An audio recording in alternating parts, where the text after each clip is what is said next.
Hello. Welcome, everyone. We're going to get started. I'm Jamila Arcila, and on behalf of the Brookline Peace Coalition, we are so honored this evening to welcome Mosab Abu Toha. Many BPC members are here and have been working all week with our friends from Sawa and other partners to put this evening together. The BPC formed at a moment when anyone with a conscience could not bear to wake each morning and see and read the worst things we'd seen or read in our entire lives as they unfolded in Gaza. BPC members channeled their pain and frustration toward 2 local resolutions that asked the town to support a ceasefire. Both times, our neighbors and elected leaders blocked these efforts, preventing even a debate and silencing our petitioners. As you can see, the community movement that developed around that work has only grown. Our members show up at school committee meetings and organize standouts in Brookline and beyond. We are most pleased to host events such as this. To date, BPC has welcomed authors, physicians, scholars, all to spread awareness and encourage civil dialogue. At our most recent event, featuring Rami Khouri, the moderator summarized the evening with some disbelief. A Black man in conversation with a Palestinian journalist about Hamas in a church in Brookline was quite remarkable. It is also a testament to the unwavering commitment of this coalition to truth and to humanity. So thank you, BPC. Our lovely venue tonight is the United Parish. Not only are they well organized, the church is also staffed by some of the kindest people I've worked with in any context. They are also unapologetic in their belief that this sacred space should be one that fosters open dialogue and understanding across any divide. Thank you, Rebecca, Violet, and team, and also really thank you so much.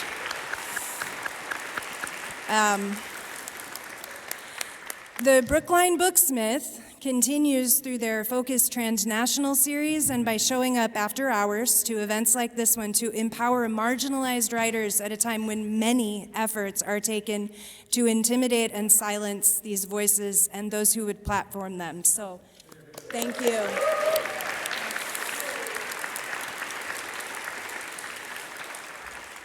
We are here this evening thanks to Amen and the tireless organizers with Sawa. Thank you so much for bringing us into the fold. On International Women's Day, I would be remiss not to end these remarks by acknowledging my mother. She is a proud, passionate Palestinian and a fierce advocate. She is the reason I'm here tonight, 3 generations into this diaspora. She's also a high school English teacher. When I told her that Musab was coming, she cried and then sent me Kemal Nasser. I'll share now the final verse of his poem, Letter to Fedwa, which was composed for another great Palestinian poet, Fedwa Tokan. Nasser wrote to her from prison in the 50s, but these lines are timeless, and I hear only the cries of desperation and defiance from Gaza that Mosab amplifies for us tonight and for the whole world. If my songs should reach you, despite the narrow skies around me, remember that I will return to life, to the quest for liberty. Remember that my people may call on my soul and feel it rising again from the folds of the earth. So I'm now handing over to Leila from Sawa, and then we will see. Thank you, Jamila. Hello, everybody.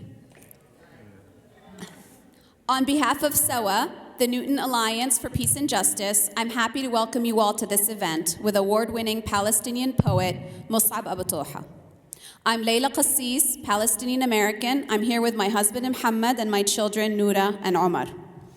Thank you to our co-sponsors at the Brookline Peace Coalition. To my sister, Iman Khadra Ansari, for befriending Musab and conceiving of this event, and for all of the organizers who made it happen, including Sawa members Sue Lancer, Noura Garmazi, Elizabeth Sullivan, Michael Fuchs, and Jill Charney, and Brookline Peace Coalition members Naveen, Jamila, Omar, and Arnaud.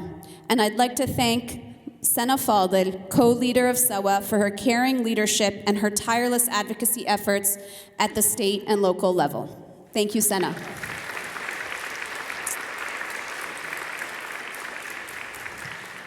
I'm comforted to gather with you all in community this evening and grateful for the opportunity we have to come together. I'd like to say a few words about the importance of community, particularly during these especially challenging times. We formed Sawa a couple of days after October 7th in order to protect our children in what we knew would become a horrific aftermath.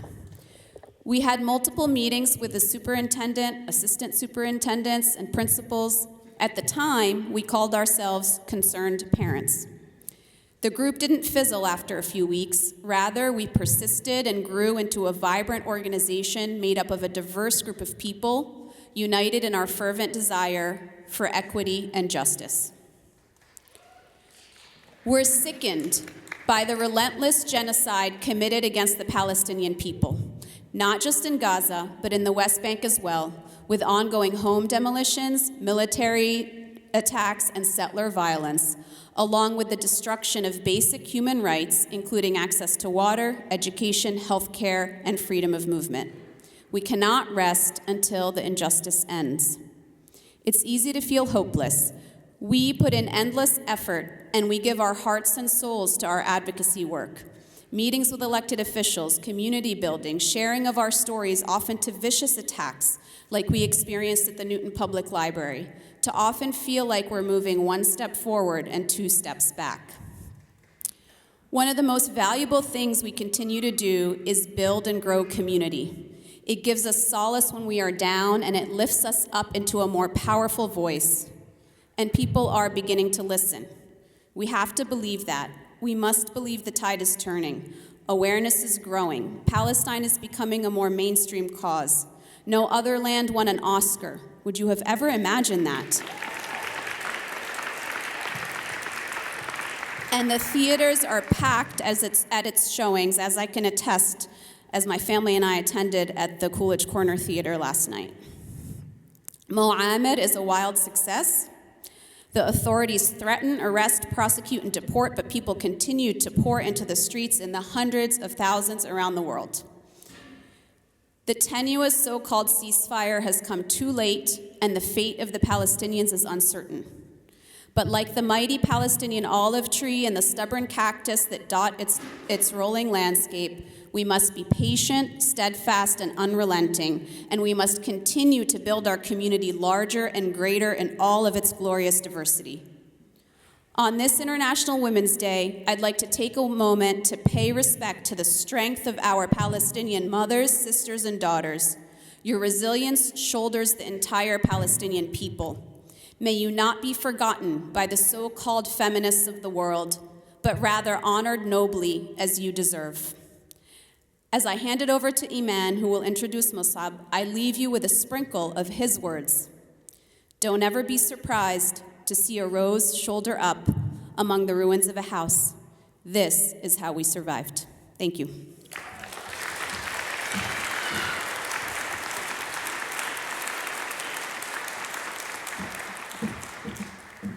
Good evening, everyone.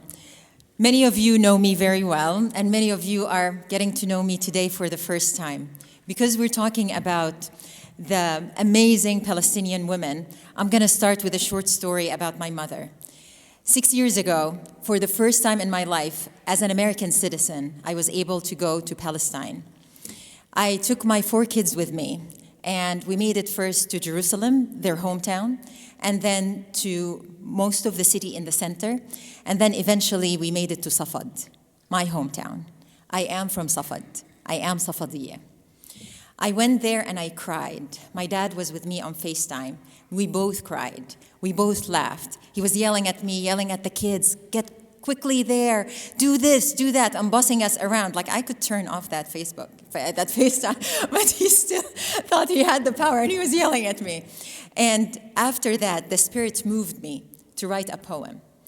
And like, I cried, and I was writing it, and I poured all my emotions into it. And then I shared it with my mother. And guess what my mother told me? My very strong Palestinian mother. She said, Habibti, stick to medicine.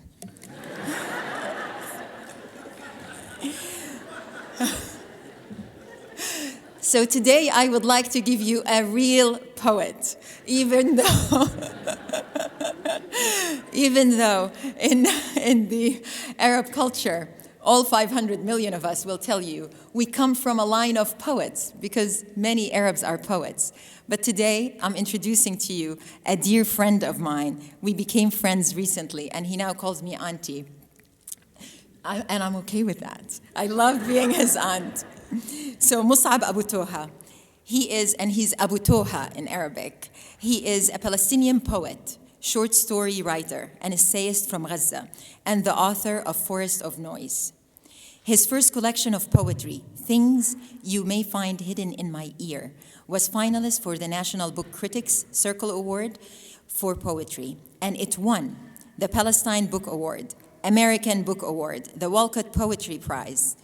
Musab is also the founder of the Edward Said Library in Gaza, which sadly was annihilated during the previous months, which he hopes to rebuild. He recently won an Overseas Press Club Award for his letter from Gaza, columns for The New Yorker.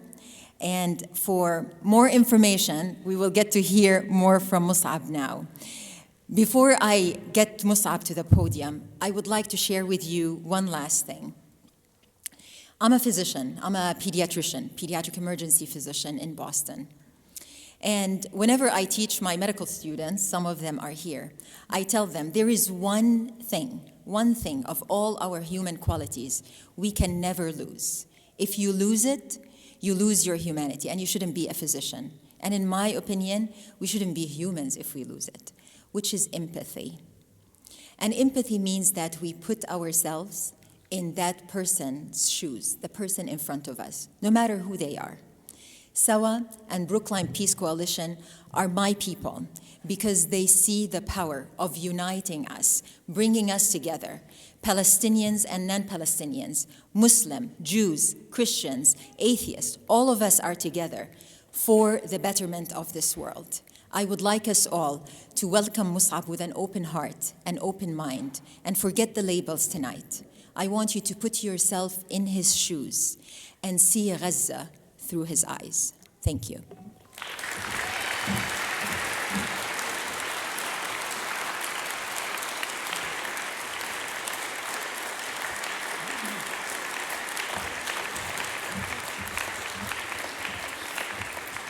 Thank you so much. Thank you so much, Iman. Thank you so much to the organizers. It's my first time here in Brookline, and I hope we will have some. Okay, sorry. I have so many things on the podium. Okay. Good evening, everyone. See? Thank you so much. It is my great honor to be in this church in the presence of so many lovely people. I would like to thank Iman, all the organizers from different backgrounds, for putting together this event. Today I will be sharing with you my story, which is also the story of so many of my friends, some of whom were killed, some of whom were imprisoned or abducted, some of whom were injured, some of whom lost all their families, some of them lost body parts, some of them went missing and we don't know anything about them. So this is why I come here today. It is to share the story because I believe the story is what is going to change the world. If we know about what's happening from the people who are living it, I believe it will lead to a better change rather than hearing stories about people, not from them, but from other people who don't know anything other than politics. So today is International Women's Day, So today I'm going to share with you some Palestinian women. So Fadwa Tuqan is a Palestinian poet who was born to a prominent Palestinian family in the West Bank city of Nablus during the year of the Balfour Declaration, 1917, which presaged the eventful dispossession of the Palestinian people of their homeland.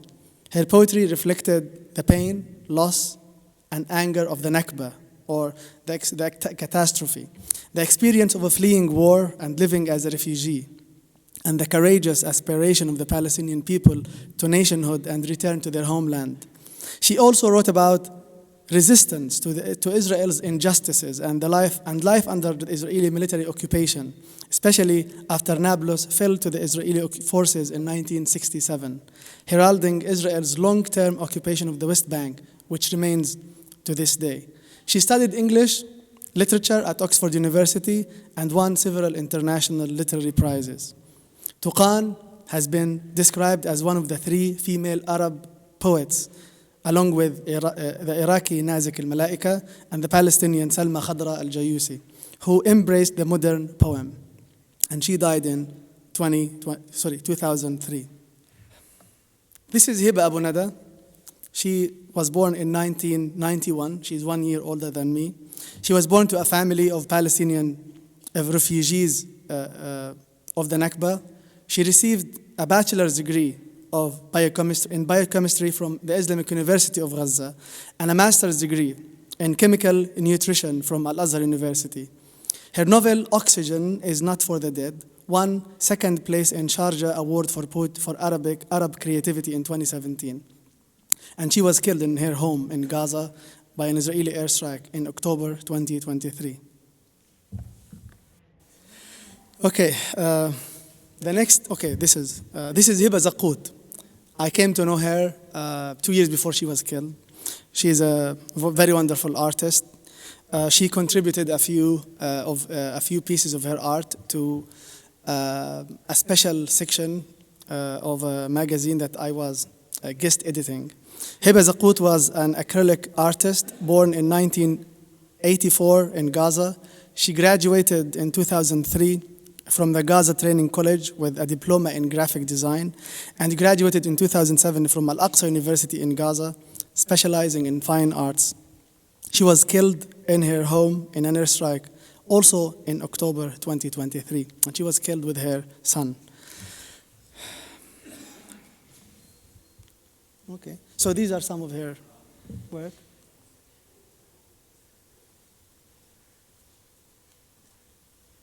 Okay, now it's working. This is one is working now, finally. I founded the Edward Said Public Library in 2017, and then a second branch was opened in 2019. The 2 branches were destroyed in airstrikes, and unfortunately one of the librarians was killed in an airstrike in Gaza City in December 2023. Her name was Dua al-Masri. This is Dua. I'd like you to look at her. She was killed with her father, her mother, and her siblings. This is my first cousin. The lady in the blue clothing.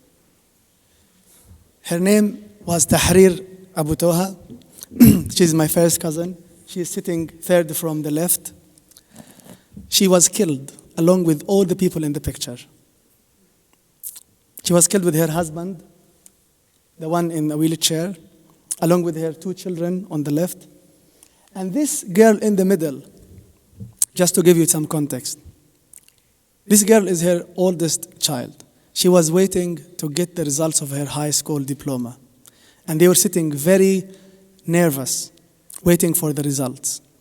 And all of them, even the grandfather, who is my father's cousin, this guy, he was killed also with them. 31 people were killed in that airstrikes, including Tahrir, her husband, her 5 children. I have another photo here. So this is Tahrir after they got the results, and she's happy about it. So she took a photo with her daughter. These are the other 4 children of my cousin. Okay. This is my mother. My mother, I haven't seen my mother for a long time. I've left Gaza in December 2023, sorry. And my mother left Gaza in in April 2014, and she has been separated from my father and from the rest of the family. I would like to sing for my mother a song that Marcel Khalifa sang, a Mahmoud Darwish song, sorry. I'm sure many of you know the song. I'm not going to sing all of it. Bismillah. أحن إلى خبز أمي وقهوة أمي ولمسة أمي أحن إلى خبز أمي وقهوة أمي ولمسة أمي وتكبر في الطفولة يوما على صدري يومي وتكبر في الطفولة يوما على صدري يومي وأعشق عمري لأني إذا مت أخجل من دمع أمي من دمع أمي. That's it. Thank you. I didn't tell anyone that I sing what I'm going to sing today. So this is a poem by Mahmoud Darwish called أحن إلى خبز أمي, or in English, I long for my mother. And he wrote that poem to his mother because he was jailed by the Israeli forces. He previously thought that his mother did not like him that much. So when he was in prison, his mother came to him with bread and coffee. And that's when he wrote this poem, apologizing to his mother. So this is my mother. She was in the photo. So my mother planted so many things with my father-in-law from the garden: oranges, mangoes, apricots, peach, eggplant. And you can name even parsley and cilantro, everything. So she was forcing some oranges. She picked for me in my pockets. You can see she was holding three. I mean, my pocket was already filled, and she was wanting to. Okay, I'm showing you. So this is what mothers do. They force them out. And this is another photo of my mother. This is in school shelter in Jabalia. And this is my mother. She was making falafel. She was grinding the chickpeas and other things. And these children, this is, by the way, this is my son. I mean, you can't see his face, but he's with the red hair. That's my youngest son. The one just next to him is my nephew. And these are just neighbors in the classroom in the shelter. So we became neighbors. So they were waiting for the falafel to be ready before they fly. And this is from a phone call we did when there was an internet. And that's me and my children at the bottom. We were in Egypt at the time. And the last book, I think, is this one is of Rifat al-Aqiz. And I'm going to read his poem, If I Must Die. If I must die, you must live to tell my story, to sell my things, to buy a piece of cloth and some strings, make it white with a long tail, so that a child somewhere in Gaza, while looking him in the eye, awaiting his dad who lived in the place, and bid no farewell, not even to his flesh, not even to himself, sees the kite, my kite in me, flying up above, and thinks for a moment an angel is there bringing back love. If I must die, let it bring hope, let it be a tale. And I didn't read this poem just because I wanted to bring Rifat here, although he should be brought everywhere. But because this poem was written in November 2011, and he wrote it to his daughter Shayma. You don't know who Shayma is, right? Shayma is his daughter. She's the one just right next to him. In this photo, it looks like she was 11 years old or 12. Rifat was assassinated by the Israeli forces in December 2023. Shaina was killed in April with her husband and their newborn child in an airstrike in Gaza City. So to me, this poem, you must live to tell my story, to tell my things. The we, because you in the poem was killed. The you becomes every one of us who believes in the justice of the Palestinian cause. We need to tell the stories of everyone. But in this case, my story as a Palestinian, the story of the dispossessed people, the exiled people, the people who get killed for 70 plus years. So this is why we come here, because every one of us needs to learn about the other people, especially that not many of you have been to Gaza before. I'm sure that so many of you went to the West Bank, to Palestine 48, Israel, but none of you have, maybe 2 or 3 or 4 or 10 went to Gaza and met people in Gaza. So we are bringing Gaza to you. We are bringing the stories. Because I am the story, and I could be a story, I could be a poster in the street after I was killed. So some numbers before I move on about the Palestinian women. Since Israel started attacking Gaza after October 7th, about 7,616 women were killed. Some 2,000 Palestinian women were left disabled by the Israeli genocidal war. Gaza government says that 110,000 civilians have been injured. Of them another statistic is not about 1 million girls and women were displaced from their homes, including my family. 2,784 women have become widows and possibly new heads of households following their male partner's death. And here they don't include a number of women whose husbands have gone missing, or my sister, who is now taking care of 3 children after her husband was abducted in November 2024, about whom we have no information. And there is an acronym that Palestinian physicians started to use, WCNSF, Wounded Child, No Surviving Family. And it is a medical and humanitarian crisis term which appeared during the Gaza war and humanitarian crisis. By March 2024, it was estimated that 17,000 children were part of this category. So I will move on to the next slide. All the photos you are going to see were taken with my phone. I was born in a Shati refugee camp in 1992. And it is embarrassing to say that I've never learned to swim. It's called beach refugee camp. I don't know, but I can't swim. So this is the sea. Because I'm a professional photographer, so I put my name.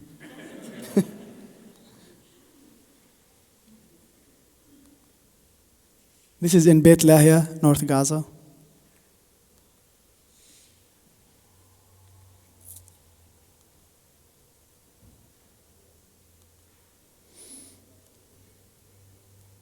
The photos on the right and the left are from our garden. The one in the middle was something that I saw just behind the school where I taught in Beit Hanun. I didn't really look that much, but then one day I just opened the window and looked and I found this. This is from our garden. This is me and some of my students.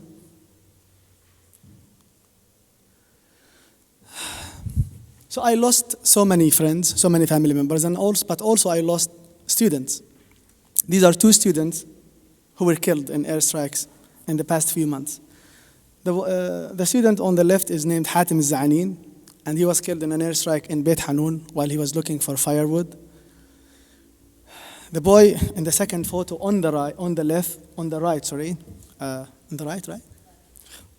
Sorry, left. This is my left, sorry. I should leave. So the student on the left in the second, on this photo is named Harith Naim. And he was killed in airstrike.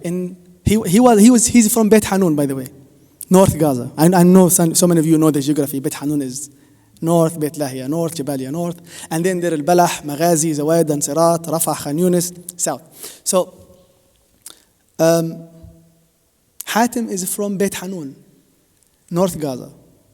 When Israel dropped the flyers ordering people to leave North Gaza, he and his family were some of the people who left. And Hatim was killed in an airstrike in Deir al-Balah, South Gaza, along with his father, who was a teacher. Sorry. You did see this photo before, but this is my son Yazan. This is my son Mustafa, who was born in Boston. And that's my father with my two older children. This is Mustafa when he was maybe a few months old, just after we came back to Gaza from the US. And these were some of my books that I brought with me from the United States. That's my son Yazan. My wife Maram with the 3 kids. This is our house before and after. Okay, I should do this. It's good. Okay, so this is my house before it was bombed, and you can see that a house just before our house was bombed was already bombed, and then a few days after I took this photo, our 4-story building, our 4-story home was destroyed, and we were very lucky because no one of us was inside. Otherwise, about 25 people, including, all my family, my 3 sisters who were married, my 2 other siblings, my father, my mother, would have been killed. And I don't know if we would ever be found, because so many people who were killed in their houses, including my wife's uncle's family, they couldn't find the corpses even of the women and the girls until today. I showed these photos before, so some of you may have recognized these. So this is Rifat. He was taking a photo of a strawberry. Rifat with strawberries. This is someone in a field. This is Beit Lahia, cornfields. And this is... Okay, I will leave it here. I do have some videos that I want to share with you, and I hope okay. How do we exit now? Okay. Before I start reading, I would like to share with you some videos. One video is of my mother, because she is my mother.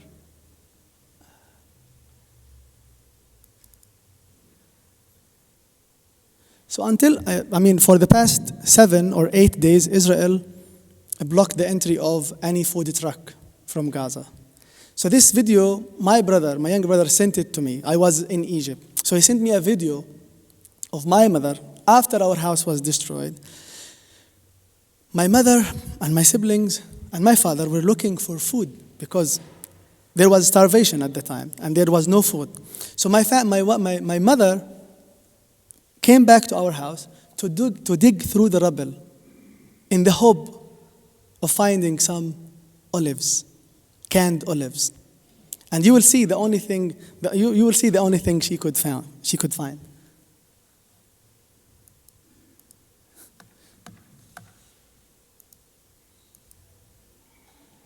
There is no sound, I can't hear it.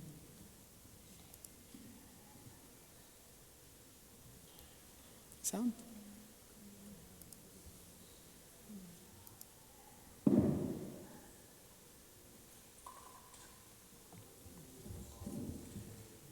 Books.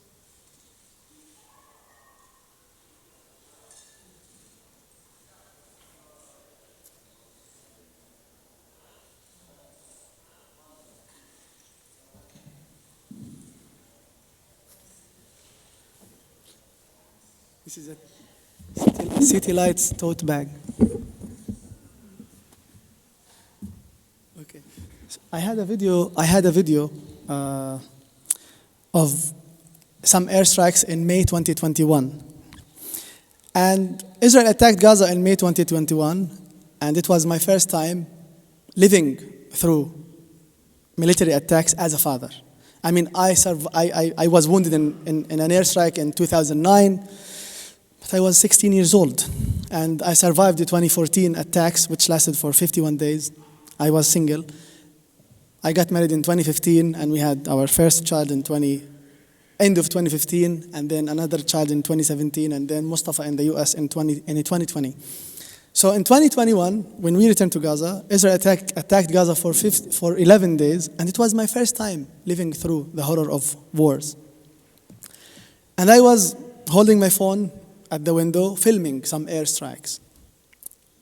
The next morning, I learned about the death of a whole family among many other people. But there was a whole family which was wiped out. A Tanani family. The father, the mother, and their 4 children. The oldest was 10 years old. And I wrote a poem to that family. The poem is called Shrapnel Looking for Laughter. Shrapnel looking for laughter. The house has been bombed. Everyone's dead. The kids, the parents, the toys, the actors on TV, characters in novels, personas in poetry collections.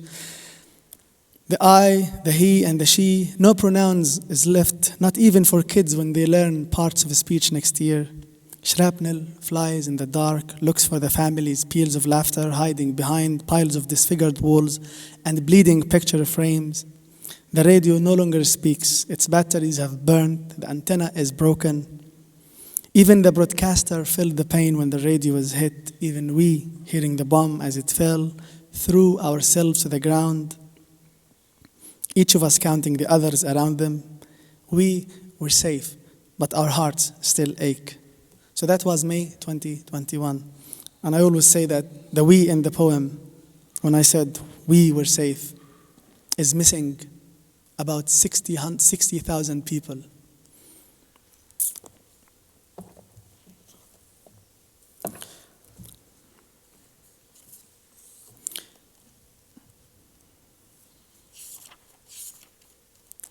Thanks on the eve of my 22nd birthday. Thanks to my mother, always, but especially when she called for me to join them at the table, just seconds before shrapnel cut through the window glass where I stood watching distant airstrikes. My mother's voice, the magnet of my life, swaying my head just in time. Plumes of smoke choked the neighborhood. It was night, and when we ran into the street, my mother forgot the cake in the oven, the bomb smoke mixed with the burnt chocolate and strawberry. And thanks to the huge clock tower's bell, which saved my life. I was crossing the street and my head glued to my phone, never heeded the honk of cars and the wheels of vans screeching onto the rough tarmac. The bell tolled for me. Sorry, death, but it was the eve of my 22nd birthday. And I had to be by the sea and listen to the lapping of waves, the sound I last heard before my birth. I'm going to read the title poem. So I'm focusing on mother and women because it's International Women's Day. Otherwise, I wouldn't be invited? No, I would still be. Just kidding. It just coincided, right? What a coincidence. Things you may find hidden in my ear. I did surgery on my right ear at Boston Mass and Eye, right? It's called Mass Eye and Ear Hospital. It was COVID at the time. So I wrote this poem. I wrote the first half of the poem, addressing it to my surgeon. And I texted to her. I'm not sure if she ever comes, if she knows that I'm now more famous than before. But I mean, so I sent her the first part of the poem, And I texted to her. She said, "Oh, you are a gifted poet." Well, that's good. And then I continued with the second half. So this is the story of the poem. Things you may find hidden in my ear. For Alicia, you can look her up, maybe tell her Musab came here and talked about you. Her name is Alicia M. Quesnel, MD. 1. When you open my ear, touch it gently. My mother's voice lingers somewhere inside. Her voice is the echo that helps me recover equilibrium when I feel dizzy during my attentiveness. You may encounter songs in Arabic, poems in English I recite to myself, or a song I chant to the chirping birds in our backyard. When you stitch the cut, don't forget to put all these back in my ear. Put them back in order, as you would do with the books on your shelf. 2. The drone's buzzing sound, the roar of an F-16, the screams of bombs falling on houses, on fields, and on bodies, of rockets flying away. Rid my tiny ear canal of them all. Spray the perfume of your smiles on the incision. Inject the song of life into my veins to wake me up. Gently beat the drum so my mind may dance with yours, my doctor, day and night.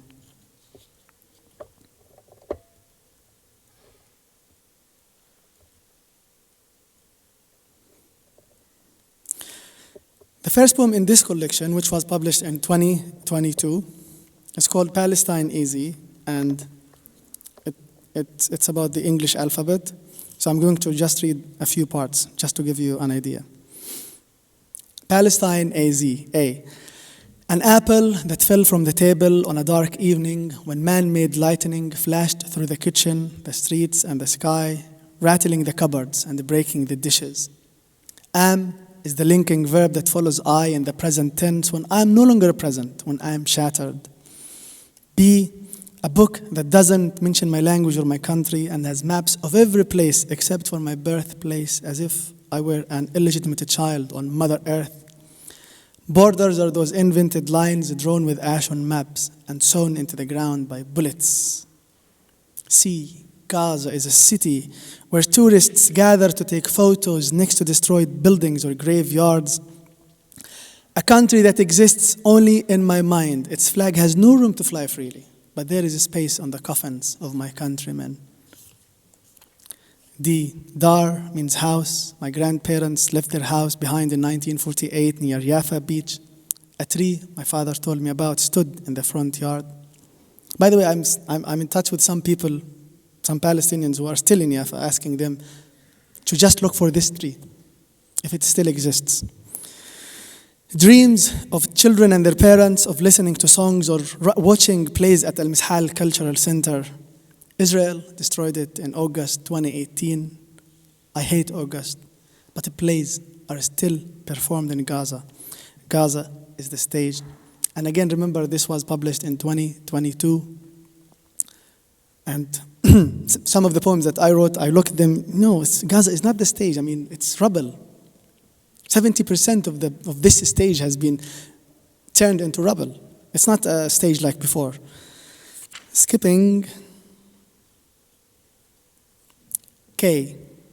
My grandfather kept the key to his home, to his house in Jaffa in 1948. He thought they would return in a few days. His name was Hassan.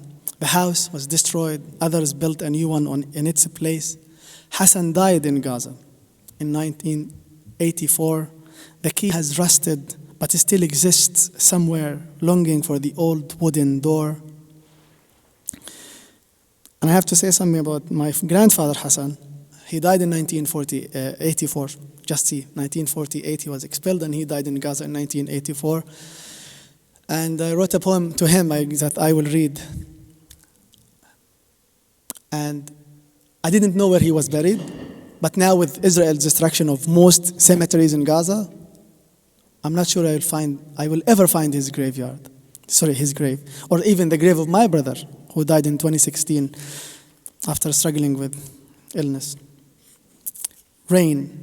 R. I was born in November. My mother told me she was walking on the beach with my father. It turned stormy and began to rain. My mother felt pain, and an hour later she gave birth to me. I love the rain and the sea. the last two things I heard before I came into this horrible world. Tea. In summer, I drink tea with mint. In winter, I added dried sage. Thank you, Salam, for bringing more sage to me. Anyone who visits, even if it's a neighbor knocking at the door to ask what day or date it is, I offer them tea. Offering tea is like saying marhaba, hi. They once said Palestine will be free tomorrow. When is tomorrow? What is freedom? How long does it last? Now, the poem about my grandfather. I didn't tell you that my grandfather died before my father got married, so I never saw my grandfather. And the only photo I had of my grandfather is buried under the rubble of our house in Beit Lahia. So, my grandfather and home. 1. My grandfather used to count the days for return with his fingers. He then used stones to count. Not enough. He used the clouds, birds, people. Absence turned out to be too long. 36 years until he died. For us now, it is over 70 years. My grandpa lost his memory. He forgot the numbers, the people. He forgot home. 2. I wish I were with you, Grandpa. I would have taught you myself to write you poems, volumes of them, and paint our home for you. I would have sewn you from soil a garment decorated with plants and the trees you had grown. I would have made you perfume from the oranges and soap from the skies, tears of joy. Couldn't think of something purer. 3. I go to the cemetery every day. I look for your grave, but in vain. Are they sure they buried you? Or did you turn into a tree? Or perhaps you flew with a bird to the nowhere? 4. I place your photo in an earthenware pot. I water it every Monday and Thursday at sunset. I was told you used to fast those days. In Ramadan, I water it every day for 30 days or less or more. 5. How big do you want our home to be? I can continue to write you poems until you are satisfied. If you wish, I can annex a neighboring planet or two. 6. For this home, I shall not draw boundaries, no punctuation marks. And you will notice in the poem there are no punctuation marks because this is the home for my father, who I will never find.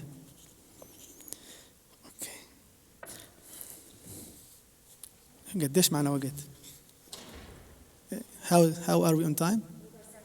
معنا للأسئلة ولا القراءة؟ عن جد بلشنا وآخر احنا. معلش بنحكي عربي سامحونا. Sorry, we speak Arabic. I'm just asking about the time.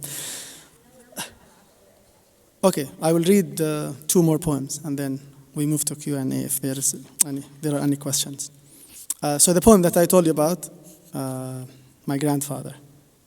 No art, not one art, Elizabeth Bishop, no art. The art of losing isn't hard to master, Elizabeth Bishop. You know everything will come to an end. The sugar, the tea, the dried sage, the water. Just go to the market and restock. Even your shadow will abandon you when there is no light. So just keep things that require only you. The book of poems that only you can decipher. The blank map of a country whose cities and villages only you can recognize. I've personally lost 3 friends to war, and this poem was written before October 7th. So before October, I lost only 3. I personally lost 3 friends to war, a city to darkness, and a language to fear. This was not easy to survive, but survival proved necessary to master. But of all things, losing the only photo of my grandfather under the rubble of our house was a real disaster. I will read another poem before ending with a last one. We are looking for Palestine. The sun rises and moves around. It sets to visit other places, and we are looking for Palestine. The birds wake up and look for food. They chirp on the blossoming trees laden with fruit, with peaches, apples, apricots, and oranges, and we are looking for Palestine. And the sea waves lap against the shore. They glitter and dance with the fishers' boats. And we are looking for Palestine. People travel to relatives and friends. They book the round trip tickets, stuff their suitcases with gifts and books and clothes, and we are looking for Palestine. Sir, we have no airports or seaports, no trains, no highways. We have no passable roads, sir. We do have crutches and wheelchairs, young men with one or no legs, no longer able to work as if there was work. We travel to the West Bank or Egypt for surgery, even to set a broken leg. But we need a permit to enter, and even to leave, not even to enter, but to leave Gaza. We stuff our suitcases with pictures and memories. They feel very heavy on the ground. We can't carry them, neither can the roads. They scar the surface of the earth. We get lost in the past, present, and future. When a child is born, we feel sad for him or her. A child is born here to suffer, sir. A mother feels the great pain in labor. A child cries after leaving her dark place. In Palestine, children always cry. In Palestine, our dark is not safe. If you want to travel, we leave many times. In Gaza, you leave via either Erez or Rafah, a hard escape to make. So we search for the visa interview. Cairo, Istanbul, Amman, but not in Palestine. We don't have embassies, sir. The one in Jerusalem is farther than the Andromeda galaxy. Andromeda is 2.5 million light years away, but our years are heavy and dark. It would take trillions of years. Sir, we are not welcome anywhere. Only cemeteries don't mind our bodies. We no longer look for Palestine. Our time is spent dying. Soon, Palestine will search for us, for our whispers, for our footsteps, our fading pictures, fallen off, blown up walls. Last one, very quick. Under the rubble. You know, I mean, when I write poems, I don't write, I want to write a poem about the mother, I want to write about the girl. No, I mean, now I'm counting how many times I talk about the mothers in Jabalia, about the girl who remained under the rubble for months. I will talk about one story. Under the rubble. She slept on her bed, never woke up again. Her bed has become her grave, a tomb beneath the ceiling of her room. The ceiling a cenotaph, no name, no year of birth, no year of death, no epitaph, only blood and a smashed picture frame in ruin next to her. In Jabalia camp, a mother collects her daughter's flesh in a piggy bank, hoping to buy her a plot on a river in a faraway land. A group of mute people, and here I think about one of my wife's uncles, who was born deaf and mute, and who was abducted from inside a school shelter in Bethlehem. And when he was released a few hours later, he was shot in front of the school where he was returning to unite with his wife and kids. His name is Nasim Abu Shadiq. A group of mute people were talking sign. When a bomb fell, they fell silent. It rained again last night. The new plant looked for an umbrella in the garage.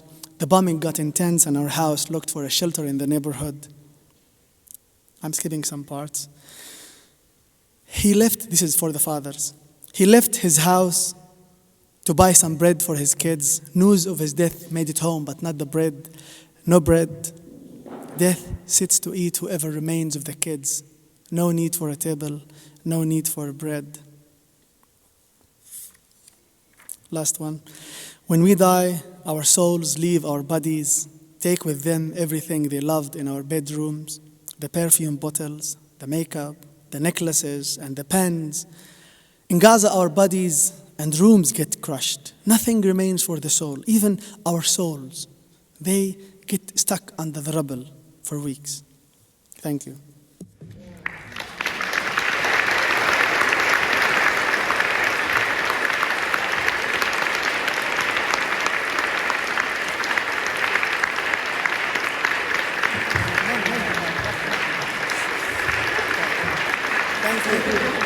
Thank you so much.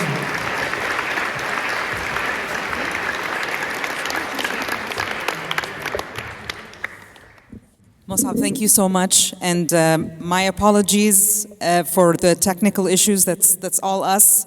Mosab needs to get a free pass on this one because it definitely was very difficult to navigate. So appreciate you. Thank you for sharing tonight with us, and thank you to all of you for coming tonight.